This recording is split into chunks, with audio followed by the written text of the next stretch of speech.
Okay,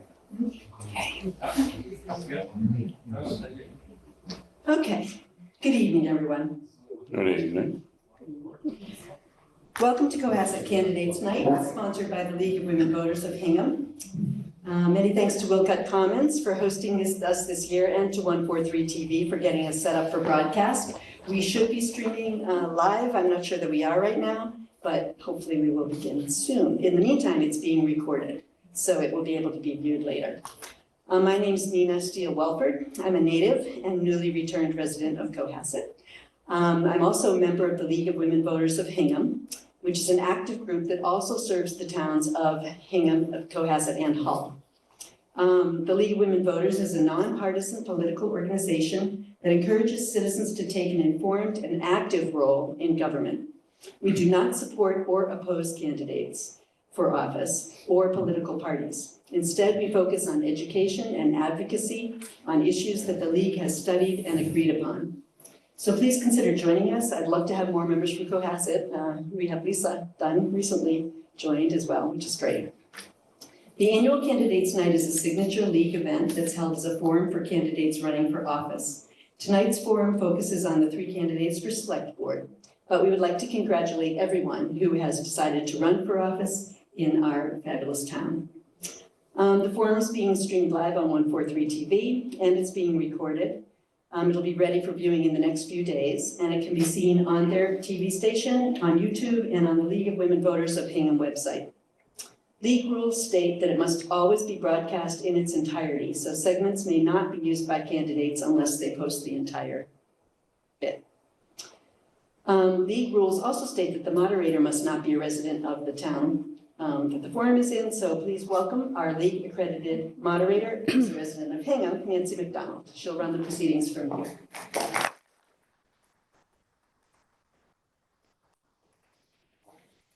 Good evening, and thank you, Nina, and thank you all for coming out to this important night, and thank you for running for an important role for all of our towns. So regardless of how you are joining, we are glad you're participating. Again, I'm Nancy McDonald. I'm a member of the League of Women Voters of Hingham and a trained moderator through the League. Tonight's forum is not a debate. It will follow a specific format. So each candidate will introduce themselves with a 2-minute opening statement. And in my role as moderator, I will pose questions to each candidate for a 2-minute response. The questions will reflect issues that Cohasset residents care about and that the Select Board can influence. Kathy Schletzlein and Lisa Dunn are our timers for this evening, so thank you. And they are also of Hingham's League. They will give each candidate a 1-minute warning, a 30-second warning, and then the red card will indicate when the time is up. We request that all your responses be relevant to the question and respectful to both your fellow candidates and citizens. And to you, our audience, we request that you hold your applause until the end. And if I do my job correctly, I was going to say 8:15, and now I'm going to give myself till 8:25. So tonight's forum includes 3 candidates running for 2 available seats in the Select Board. So we have Paul Legel, we have Ellen Marr, and we have Chris Plex. Thank you. And the 2 successful candidates will join the current Select Board members of Chair Jack Creighton, the current Vice Chair of Jean Healy Dippold, and Paul Grady. So the current incumbents are Corey Evans and Diane Kennedy, and they are not running for re-election. And then there's one other contested race in this year, and it's for the library trustees, and they were not able to participate fully, so they're going to post comments on the anchor at a later date. And there are also unopposed candidates running for planning board, moderator, town clerk, assessors, board of health, school committee, sewer commission, water commission, and rec. And all important positions, and so we thank them for running as well. So as a reminder, the election is Saturday, May 13th at Town Hall, and we encourage everyone to get out and vote. And those of you who are not available on the 13th, absentee ballots can be picked up at Town Hall. So let's get started. So we will begin with each candidate's 2-minute opening statement. And Paul, we'll start with you. Good evening. My name is Paul Legel. I'm a lifelong resident, retired Cohasset police officer. And I have 4 children that have all been raised and educated here. I am now a self-employed contractor. I have been for 40 years. So I have been involved in many, just about all the youth sports and volunteer work. My family has been very involved for loving and caring for this town for over 100 years. And I hope to continue that work ethic of taking care of this beautiful town. That's all I do. All right, thank Thank you. All right, Ellen? Hey, thank you. My name is Ellen Marr, and I'd like to thank the League of Women Voters for this opportunity to come here tonight so that people of Cohasset can get to know me as a candidate for the Select Board. My parents moved back here to Cohasset when I was 4 years old, so I've been here a long time. My siblings and I, my husband and his siblings, and our 2 sons all went through Cohasset Public Schools. Work took me around the world and around the United States, but I always came back to Cohasset. I've been actively volunteering in Cohasset for over 2 decades.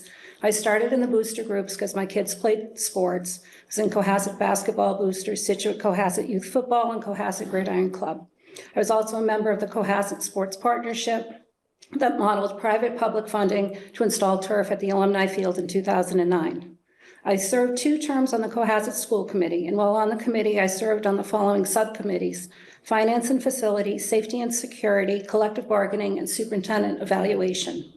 I'm a present member of the Advisory Committee, and through this committee, I have developed a deeper understanding of municipal finance, zoning, town meeting, and general governance. And what I can promise you is that what I don't presently know, I will learn. I have municipal experience in budgeting, governance, and process, and can bring a strong work ethic and a track record of results to the Select Board. We need strong leadership to harness the challenges the town is facing in our infrastructure needs, but we need to craft a fiscally responsible strategy to get these projects done and maintain the operations of our town. It won't come without financial stresses, but Cohasset is our home and we must take care of it. Thank you.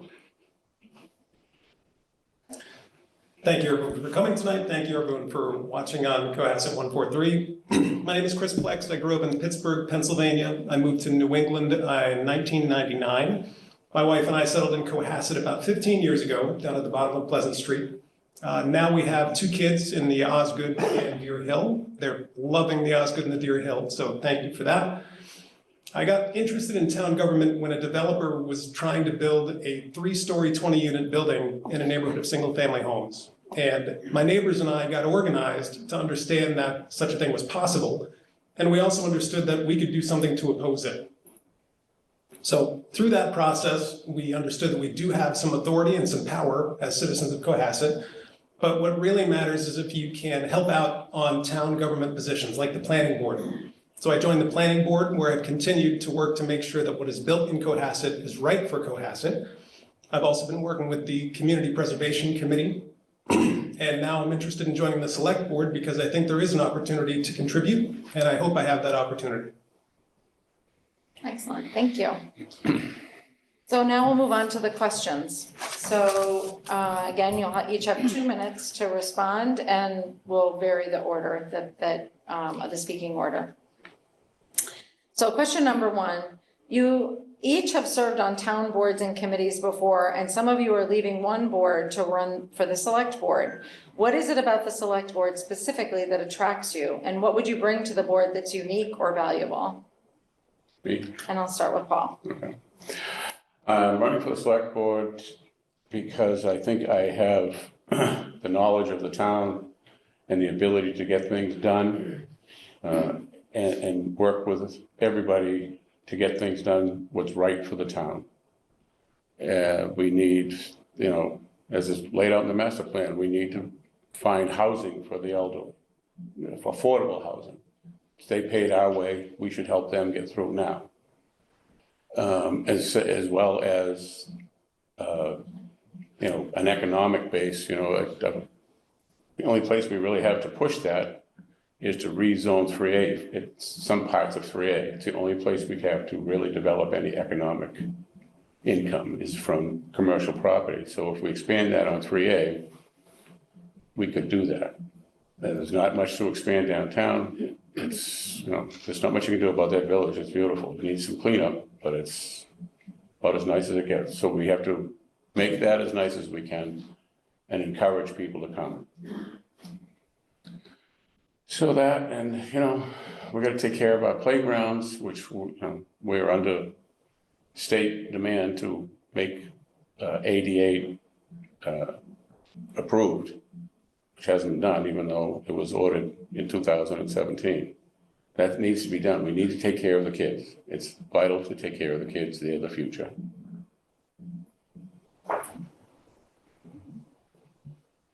Ellen, do you need me to read? No, I think I got it. Okay, Thanks. go ahead. So previously, when I was on the school committee, their purview was pretty limited to oversight of policy for the school district and budget. And policy, so the superintendent and the superintendent's, hiring and evaluation. And the day-to-day operations was the purview of the superintendent, and it was our job to make sure that his operating protocols, matched up to the policies that we established as school committee. I loved it. I love being involved. I didn't have kids in the district. People wondered about that, like, why aren't, you don't have any kids, why are you not, why are you doing this? And I just love being engaged and involved, and we had some difficult times and we had some great times. And so when my time was done for that, and I was itchy to do something, so there was a spot on advisory, and I joined advisory, and advisory's given me a much broader scope of the town and the town budget and how the town budget runs, and zoning. We just went through lots of zoning issues, so a much broader scope of experience than school committee. I always felt I wanted to run for select board at some point in time. I like to be engaged. I like to be involved. And so when the incumbents were deciding not to run again, I said to my husband, I said, I think I might run. And he goes, well, it's about time. So I thought it was the right time to run. I think my experiences, both civically and professionally, can help the existing board members continue to move the town and the town forward. Thank you. Chris? So I'm currently on the planning board and the community preservation committee.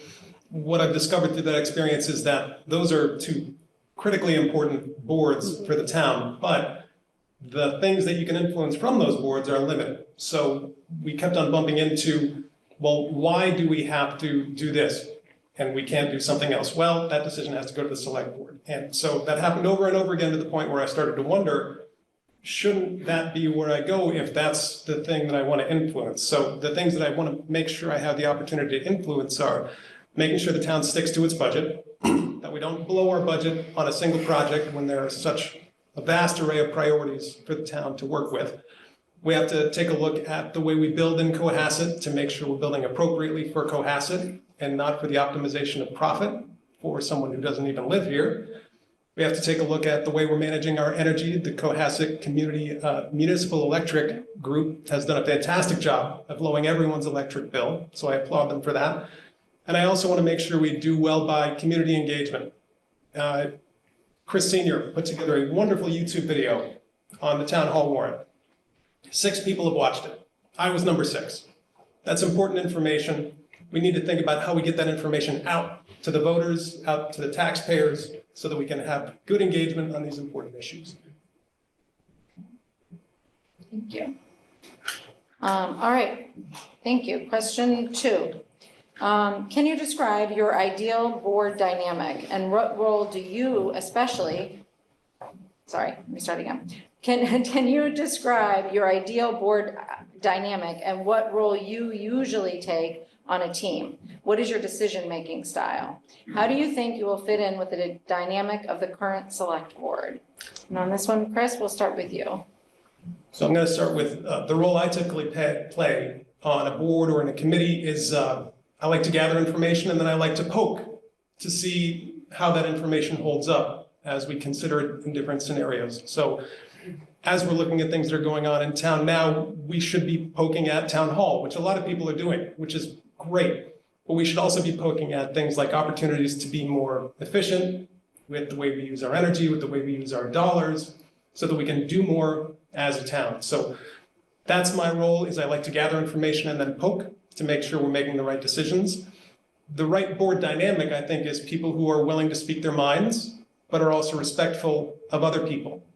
So that leads right into what I bring to the board. I have a strong education in finance. I've been working in energy for about 15, 20 years. So when it comes to financial and energy issues, I think I can play a strong role helping the board. And I look forward to that opportunity. Thank you. Paul? Yes, as far as my leadership style, I'm very hands-on. I can work with anybody, I always have. I've organized many projects in town, whether it be a flagpole at Milligan Field, you know, the original playground at the library now was the Osgood School back then. And I like to get people together, to get them to work together. And, you know, it's so much needs to be done, you know, the list, and we need good cooperation amongst boards and amongst the board, whatever board you're on, especially the select board is the most important one, obviously, has to work together. And I don't have any trouble working with anybody. And I take pride in the fact that I do that. And so I just want to get some of these projects that are very vital to the town and move them along. So many times they seem to get stalled for some reason. I don't understand that. So you know, anyway, I have a reputation of get it done type of person, and that's what I do. I lead people. Alan? Would you mind repeating the question? Not at all. Thank you. Can you describe your ideal board dynamic? What role do you usually take on a team, and what is your decision-making style? How do you think you will fit in with the dynamic of the current select board? A while ago in my first career, we did a personality leadership assessment, and in the quadrant, I was a thinker. I respond to data, I respond to analytics, I respond to fact, and people who wanted something from me, if they knew that about me, that's how they could get something from me. My secondary personality trait was a socializer, which my friends shouldn't say anything about that, but socializer is you like to work with a committee, you like to work with people, you like to work on a board. Hence, I've always worked on boards. I like a diversity of people on boards, backgrounds, thoughts, personality styles, priorities. I think you get the most from a diverse group as opposed to everyone having groupthink. It's healthy debate back and forth is awesome. I think it's great if we can talk openly on a board and come to a consensus. And sometimes, you know, you compromise on that, but it's a board, everyone has a vote, and it's getting the committee to that position of saying yes to something or saying no to something, but hearing everybody out is very important. Thank you. Question 4. How do you know what is important to the citizens of Cohasset? Who do you listen to? And with this, I'm going to start with Paul. We listen to the people in Cohasset. You ask them. Talk to them on the street. Open yourself up. People want to talk about it. Listen. Listen to the people that live here. Keep an open mind about every subject, no matter how minuscule you might think it is.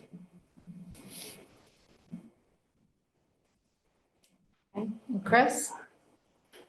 I'm going to echo my previous answer, which was you do have to listen to everyone, but it's also important to poke, because unfortunately, I do think we have an issue with engagement here. So there are a lot of issues that people may have an opinion on, but haven't had the opportunity to really engage in the way that they might have. So I do think it's important to listen to everyone, especially here in Cohasset. It's a small town, so it shouldn't be a challenge to get a good representative sample of what people think, but it's also important to poke a little bit and make sure people understand what's going on and what's behind their opinion. And if there's something else that you can share, share it. It might not change their opinion, and that's fine. But again, I like to poke a little bit before I reach a conclusion on something.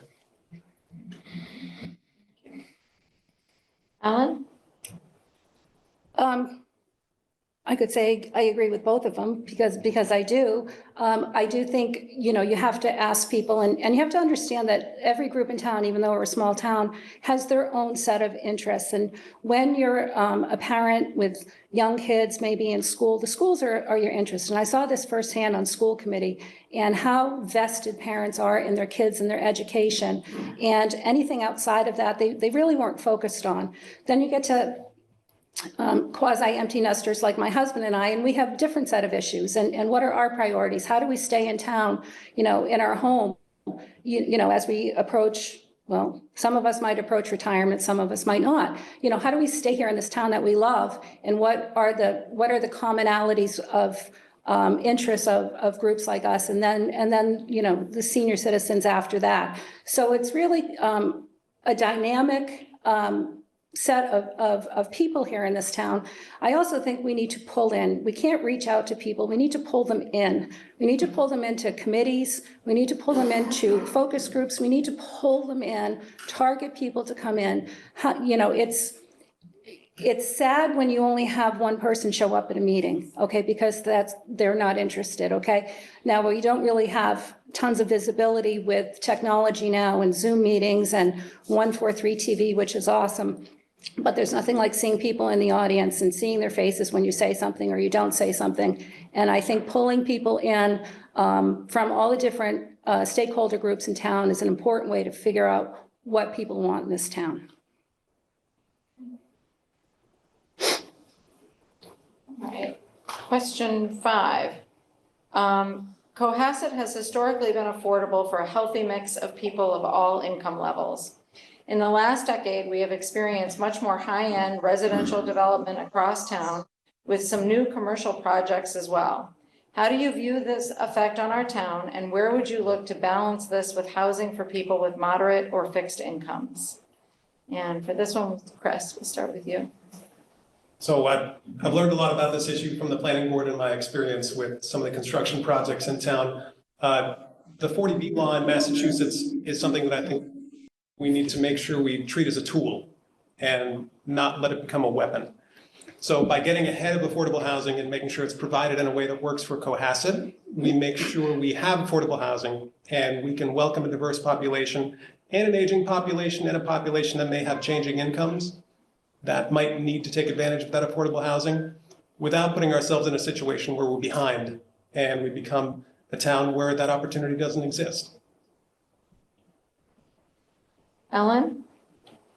It's a quandary. People, you know, developers, individuals buy lots. I think the last count that I saw a couple years ago is about 400 buildable lots in town. And developers want to build something that they can make some money on, and young families want to build something that they can live in forever. And you can't really tell them no if it fits within the zoning and the planning. I do think that as we look at opportunities like the project in town, and it's hard. No one wants to build a 1,500 square foot home, brand new home. We're like, why would they put that on that piece of land? The Department of Revenue says the valuation of Cohasset real estate right now is a little under $3 billion, 294 million $0.5. That's a lot of money tied up in real estate. And how do you build $500,000 homes or $400,000 homes on a parcel of land that could easily fetch $1 million or $1.5 million? So as projects are approved and through planning and zoning, we have to keep in mind the scale of projects and who we want to, you know, provide housing for. It's a shame a lot of seniors can't stay in town because there's nowhere to go. There's nowhere to downsize in town anymore. Paul? Yes, as far as, and I said it earlier, the seniors, you know, the seniors, what we call now, they paid all the bills for a lot of us. I think the town has to look into state and federal funding to build our own affordable housing, not rely on a developer, because as Ellen said, the developer's not going to spend the money for that return. It's not the same return. So I think the town needs to look into having our own. and look into state and federal funding for those projects, as well as find land for them. I mean, it needs to be done. It's very important. You know, we've got to take care of the elders and give them a place to stay here if that's what they want to do. They've been there their entire lives. Let's help them stay. I think it's our responsibility. Question 6. The commuter rail runs through Cohasset, and a new law requires that communities adjacent to the MBTA must have at least one zoning district of reasonable size in which multifamily housing is permitted as of right and meets other criteria outlined in the statute. And state funding is tied to compliance. As a potential select person, what is your view of this requirement and how should our town respond? And I will start with Ellen. My view of the requirement is it certainly isn't tailor-made for Cohasset. You know, we have a singular point of egress off the rail on 3A, and we're very close to the town line with Hingham, so our opportunity to build and develop is very limited there. So I think it's the right outcome that they want, but I don't know how we get there. And I think it has to be obviously addressed to continue to receive funding. But it's a tough one. I don't have the answer. I have to be honest with you. I really don't right now. Thank you. Chris? So I agree with Ellen. We need the funding. So it's non-negotiable from my perspective that we have to do it. It's just something that has to be done in a collaborative manner. So the town is truly engaged in this decision and we put it in the right place. So I understand what the state's trying to accomplish. I think it's a noble goal. It's tough to fit that in Cohasset, but I think we can find a way to do it because I do think it's important to have opportunities for a population that needs affordable housing in Cohasset. And I think it's good for Cohasset to have access to that state funding. Paul? Well, obviously our issue always is land, and so you try to negotiate with the state about our land issue. However, there is a piece of land across North Main Street that could be had. It will be for sale, and it's directly across from the train station. And if that piece of land could be had and we can build there, it would give us a start. But there is a piece that could be available there, and we could do something there. And that's just, as I said, go after state and federal funding. They have funding for just about everything. I mean, we have to do it. Like Chris said, we have to do this. Okay, question 7. We're halfway for everybody's keeping score. At town meeting and the election, voters will decide whether to fund a $23 million debt exclusion to rebuild town hall. Where do you stand on the town hall issue and why? And Paul, we'll start with you. Well, the town hall project is a pretty touchy subject to a lot of people. However, if we don't do something now, we're going to lose the town hall. I mean, that building is old. It needs to be addressed and addressed now. So I think it needs to be done. I'm not a huge fan of the design, but it still needs to be done. That's what the building committee worked hard for. And that's what they've prevented for us. And I don't see, like I said, we're going to lose the old part of the town hall. It's that old and it's in really tough shape. So I think it needs to be done. Ellen? So full disclosure, as an advisory board member, we met last night and we voted on this. We had a presentation from the Town Hall Building Committee and we voted unanimously to support it as the advisory committee, understanding that the impact to the tax roll was somewhere, in the $400 a year range based on the median assessed value of median home assessed value in Cohasset. Cohasset has so much charm, and we have the coastline and then we have downtown. We have the common and the village, and it couldn't be more quintessential New England than our town common, as evidenced by the multiple movies that have been filmed down there. Town Hall is our seat of government, It's where the town is managed, it's where the town is governed from, is town hall. And it's very important to keep, to keep it updated, to keep it safe, to keep it compliant with ADA. And it's been ongoing for 14 years, 12 years, 14 years. We've heard proposal after proposal, and every time we defer it, it gets more and more expensive.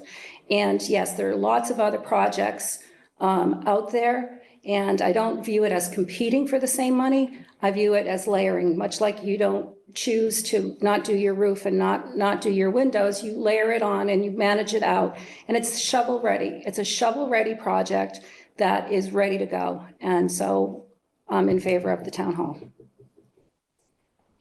Chris? My concern with the town hall project is I feel like every time I turn around, it gets more expensive.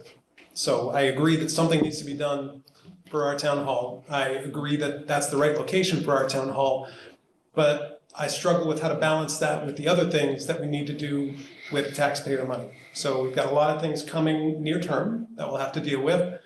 Town hall is one of them.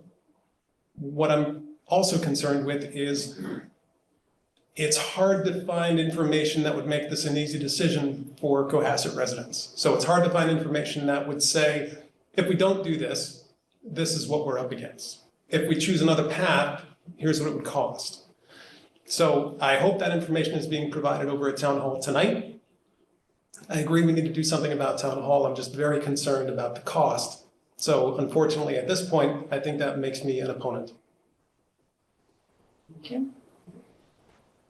All right, the next two questions are on the same topic. So the current select board recently voted to put the following major funding decisions on the agenda for town meeting next fall, when you would then be on the board. So one of them is funding a stabilization fund for school repairs and a feasibility study for what to do with the middle school.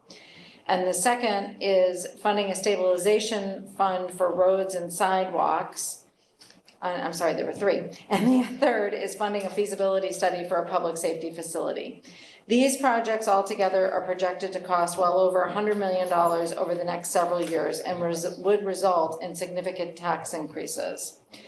So question number 8 is, what is your view on the need of these projects, and are there others you would add to the list? And we'll begin with Chris. So I think all the projects are absolutely needed. When you look at our schools, when you look at our sidewalks, we're falling behind. So I think it's appropriate to fund the projects as has been proposed. Paul? I brought this subject up with the roads and sidewalks last spring. And this is, my discussion then was maintenance is cheaper than rebuilding.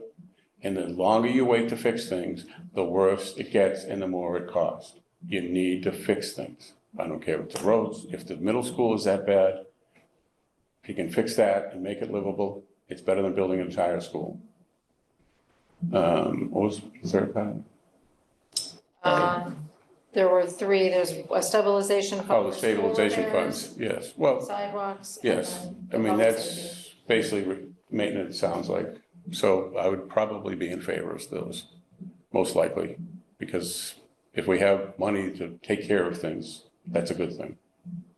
So I'd most likely be in favor. Ellen?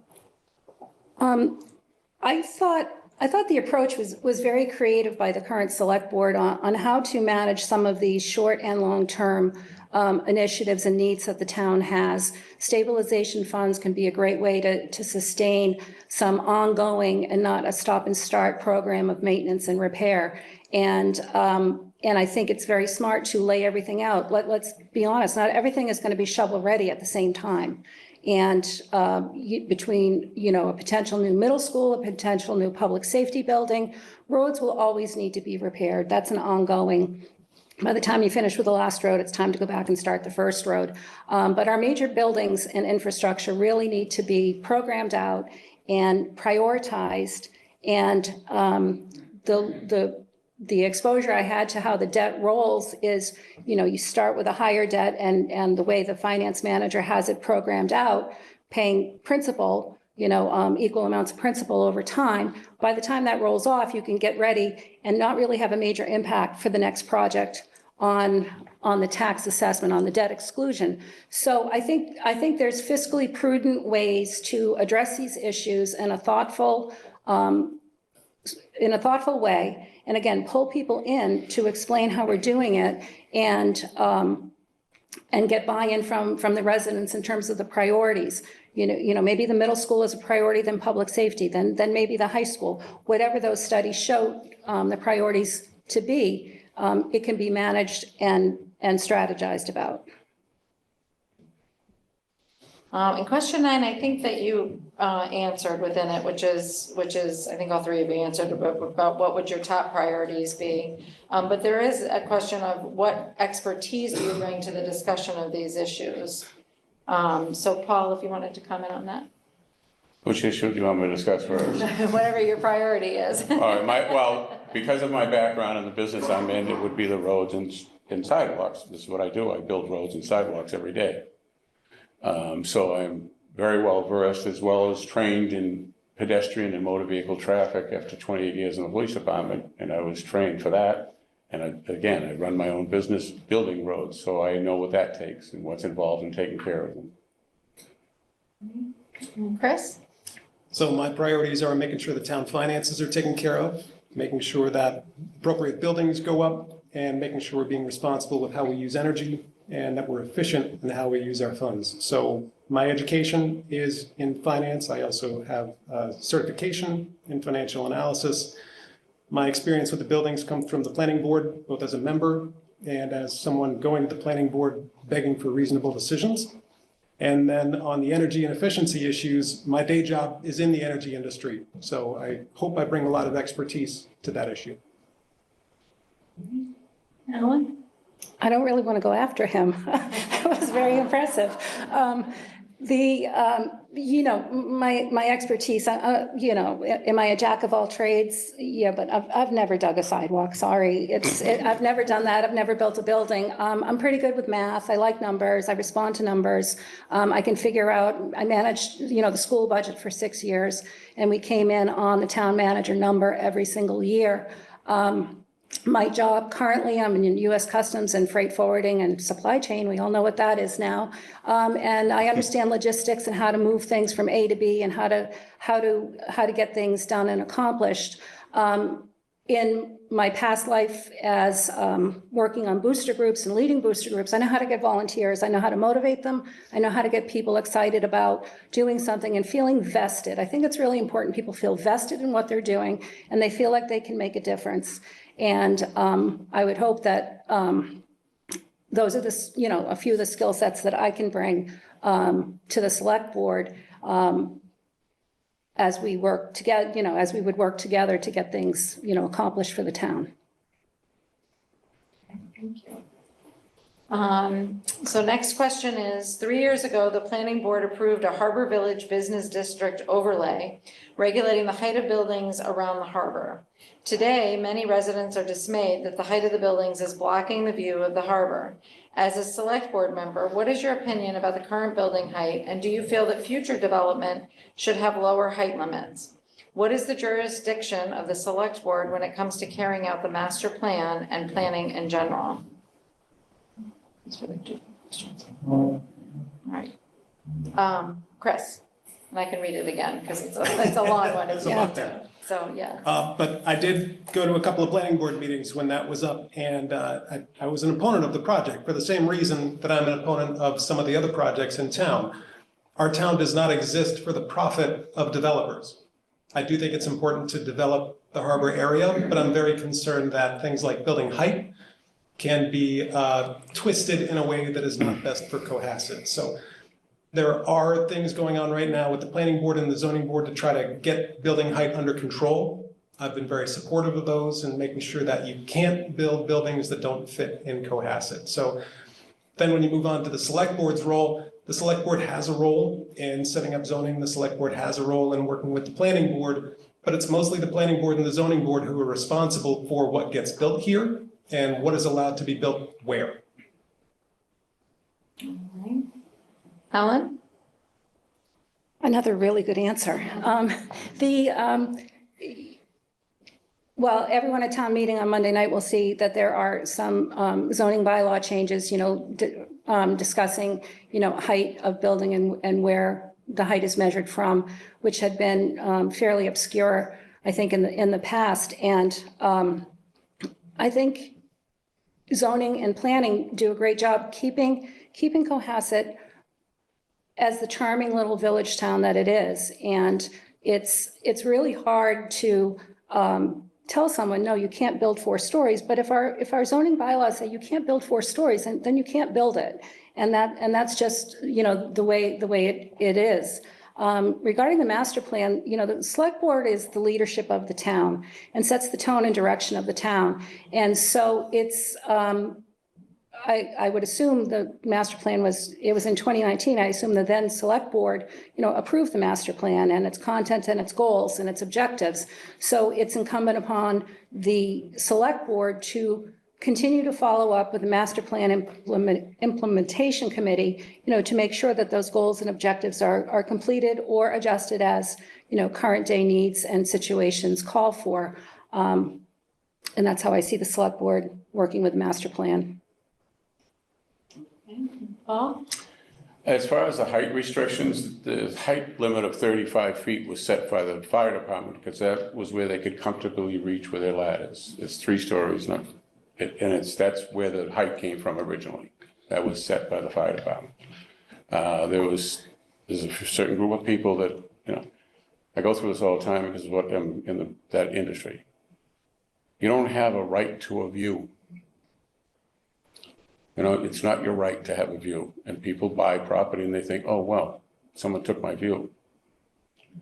Anyway, it has to be the same for every place in town. It can't be different. That's prejudicial, for lack of a better term. You can't tell one part of town you can have it 35 and another section of town you can only have it at 30.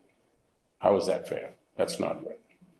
As far as the select board's engagement, I agree with what Alan said. They need to make sure the implementations, as I said earlier, there's some great things in the master plan, and we need to follow up with those suggestions. It's basically what they are, suggestions, and make sure we implement the right ones. And that's the job of the select board. And the final question is, decisions affecting the entire town are often made by just a couple of hundred voters at town meeting. How will you make sure that Cohasset citizens have time to learn about and discuss issues well before we go to town meeting? And Ellen, I'll start with you.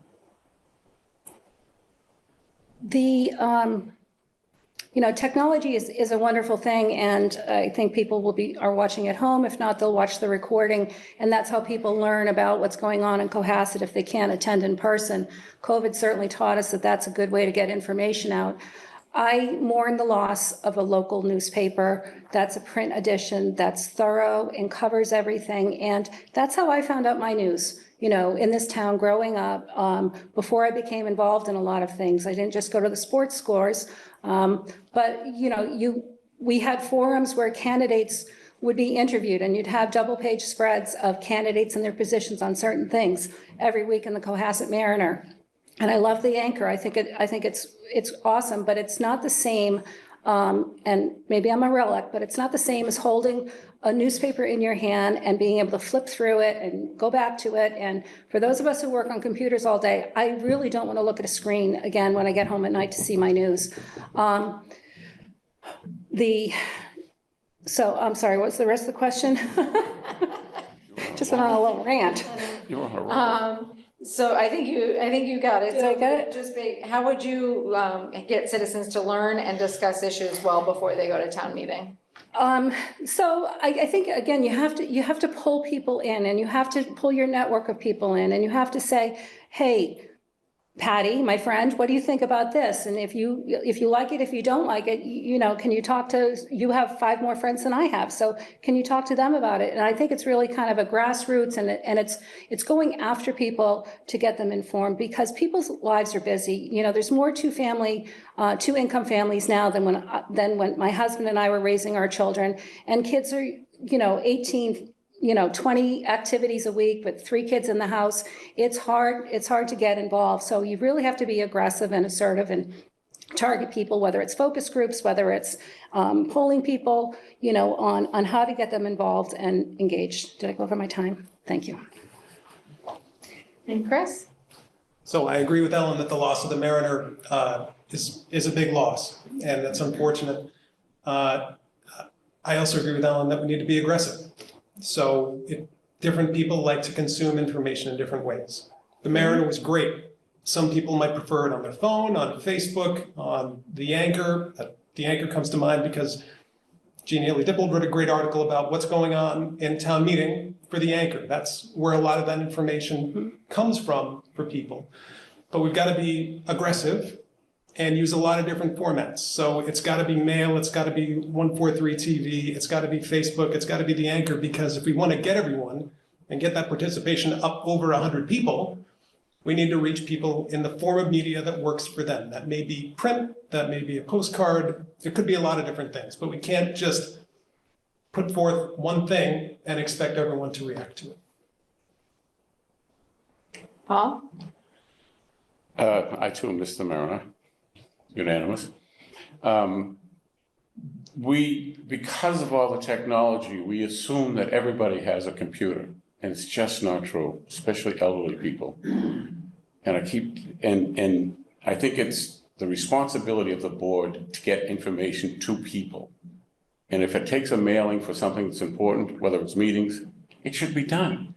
It's our responsibility to get the information to the public, not for them to come looking for it. We should send it to them. That would be that's how I would try to do it. Try to get people more involved by giving them more knowledge. All right. So thank you. That concludes the questions. And I'll just put in an editorial comment from the League of Women Voters, which is participate. Everyone participate. Thank you guys for participating. And next time, bring 5 friends, because elections matter, politics matter, and town government matters. So I'll off my soapbox and back to moderating. And so now for 1 minute closing statement. So anything you'd finally like to leave behind for the voters, and we'll start with you, Ellen. Okay. Well, I'd like to thank you again to the League of Women Voters for sponsoring this event. I was very happy to see that for 2 years in a row, we've had contested races on the select board. It's a shame, as you mentioned earlier, that the other races in town really aren't all that contested. Without citizen participation for the over 30 elected and appointed boards and committees, we can't function as a town. And to serve the town, it's an honor and it's a commitment. I hope I've shown you all tonight that I have experience, I have the aptitude and the tenacity to serve.